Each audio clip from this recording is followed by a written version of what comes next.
Welcome to News Today with WDW News Today. I'm Tom Corliss. Here now the news for June 10th, 2019.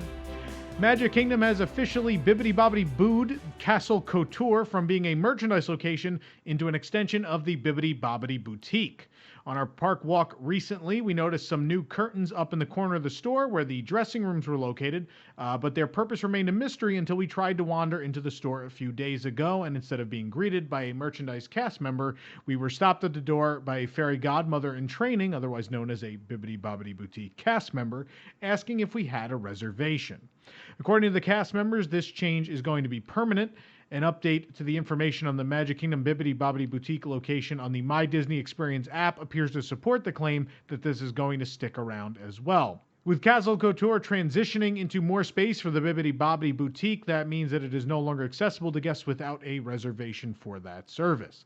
Castle Couture was already home to a small photo studio location featuring Cinderella's pink gown that was used for photo shoots of princesses that had completed their transformation to be ready for the ball. So the full transformation into an extension of the Bibbidi Bobbidi Boutique does make some logistical sense.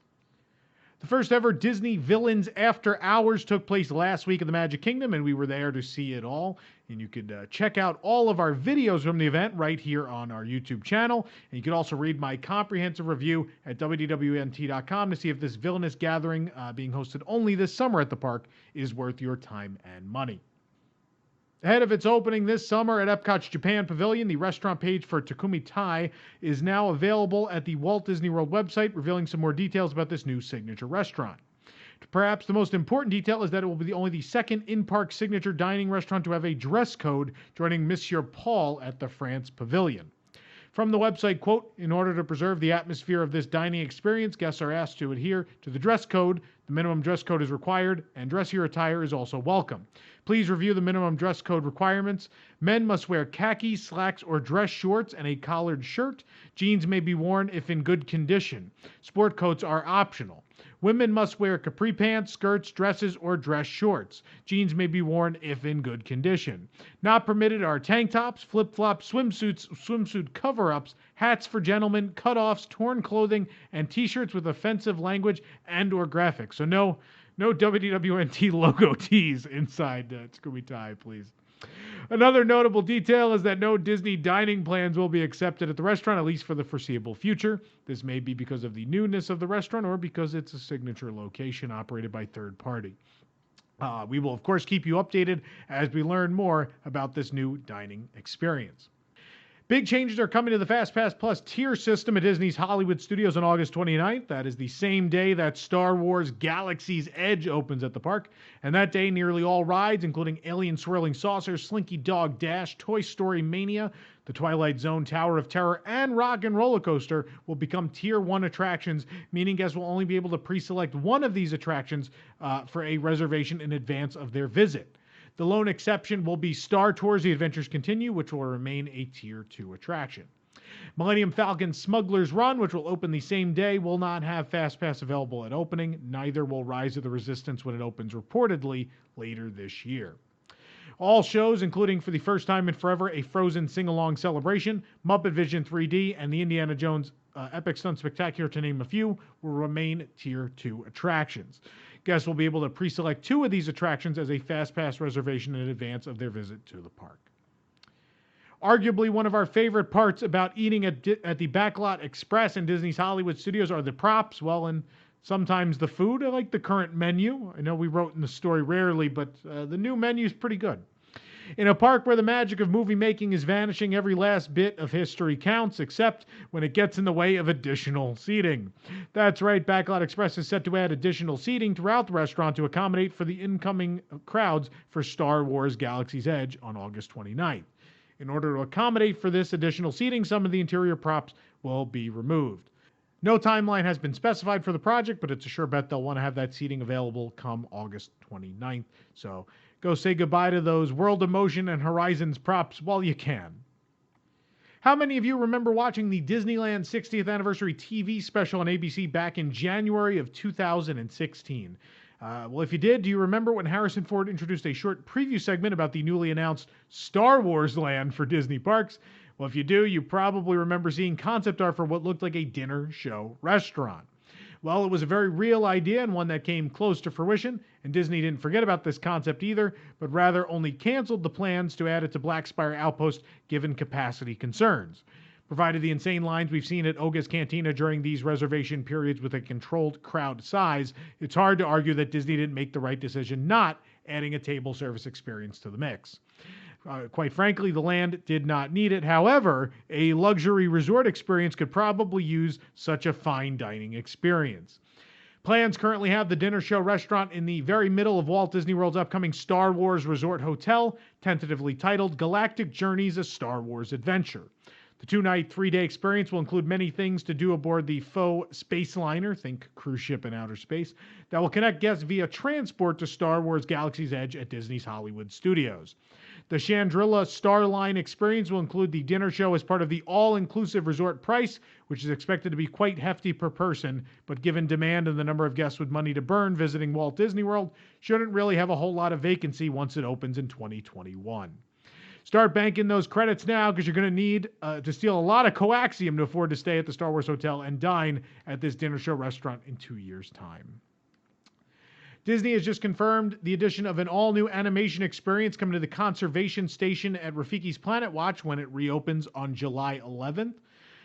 In honor of the celebration of Disney's The Lion King, Animal Kingdom will be launching the animation experience at Conservation Station, offering guests the opportunity to learn how live animals have inspired some of the most iconic characters from the beloved Lion King tale. Guests will learn more about some of the animals who call this park home and then have the chance to create a personalized piece of Disney art through an instructor-led animation class. As you'd expect, some of the beloved characters from The Lion King will be the stars of the animation experience, which will start when Rafiki's Planet Watch again reopens on July 11th. You can come learn how to draw Simba, Zazu, Pumbaa, Timon, and more. Each session will be different, so be sure to visit often to complete your collection. Disney FastPass Plus service will be offered for the experience, and you can make those selections starting later today. Disney has promised that animal encounters at the affection section next door, medical procedures at the veterinary treatment window, and demonstrations on how animal care experts prepare meals for and care for the park's animal residents will also continue at Planet Watch when it comes back.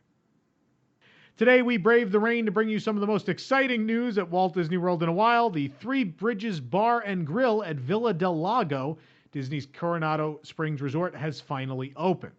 Housed within the Villa del Lago in the center of the Lago Dorado, Three Bridges Bar and Grill introduces a new table service dining experience where guests can delight in sandwiches, shared plates, and more at this relaxing lakefront restaurant. We have a video tour and a full review of the restaurant already up at WWNT.com, so be sure to go and check it out. Now is a good time to get in your last views of Disneyland's long-running Mickey's Soundsational Parade, as this will be the very last year it will be hitting the parade route at Disneyland Park. Come 2020, a completely new daytime parade will grace Main Street, USA for the first time in nearly 9 years. Mickey's Soundsational Parade is expected to conclude its run at the park later this year. The music-inspired procession has been running on and off there since the summer of 2011. The new parade, tentatively titled Magic Happens, will debut by the spring and summer of 2020. Rumored floats in the parade include Sorcerer Mickey, Peter Pan, Moana, Frozen, Coco, Cinderella, Princess and the Frog, and even Sword in the Stone. I'm pretty excited about that one. Disney has yet to officially announce the new parade, but is expected that they will do so at the 2019 D23 Expo in August. Hakuna Matata, the Lion King celebration has officially kicked off at Disney California Adventure. This celebration of the classic 90s animated film will take place daily from June 7th through September 2nd, 2019. Throughout the day, a traveling troupe of storytellers will treat guests to a new outdoor show called Tale of the Lion King. The troupe celebrates the Lion King in story, song, and dance, inviting everyone to join in. The fun continues with music and colorful craft activities and more, honoring the spirit of Africa. The new show takes place at Paradise Gardens Park on the Palisade stage and features a cast of 18 performers, including actors, singers, dancers, and drummers, and they form an ensemble called the Storytellers of the Pride Lands. And they ain't no passing craze, that's for sure. You can check out the full show right here on our YouTube channel. Star Wars Galaxy's Edge has been open for over a week now, and with it has come some confusion regarding proper attire within the land, given that they have repeatedly stated that while robes and such are sold within the land, they are not permitted to be worn by travelers older than 14. To help clarify, they have now released the following images to help travelers decipher what can and cannot be worn within Batuu. While costumes may not be worn by guests 14 years of age or older, appropriate bounding, dressing in outfits inspired by Star Wars, is permitted. The following guidelines will help you to arrive to Batuu in style. Proper footwear must be worn, and permitted attire includes bounding, which includes piecing together traditional clothing items that, when worn together, serve as recognizable tributes to Star Wars characters. Also, Batuuan attire, wearing outfits inspired by the villagers of Batuu, so muted tones, vest, layers, etc. Not permitted attire includes all robes or military-style attire, masks, face paint, elaborate headwear, blasters, or holsters. Lightsabers are allowed, by the way. Or hard items such as body armor, helmets, or knee pads. Also not allowed, full character suits. Please note some of the items sold in Star Wars Galaxy's Edge, like robes, cannot be worn again inside the land. It's weird, right?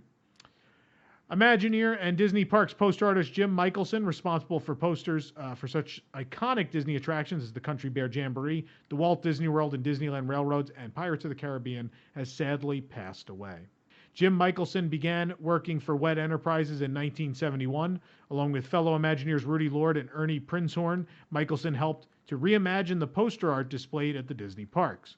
While at Disney, he designed and co-designed posters for such iconic attractions such as the Jungle Cruise, Pirates of the Caribbean, the Country Bears, Space Mountain, Disneyland Railroad, and the Walt Disney World Railroad.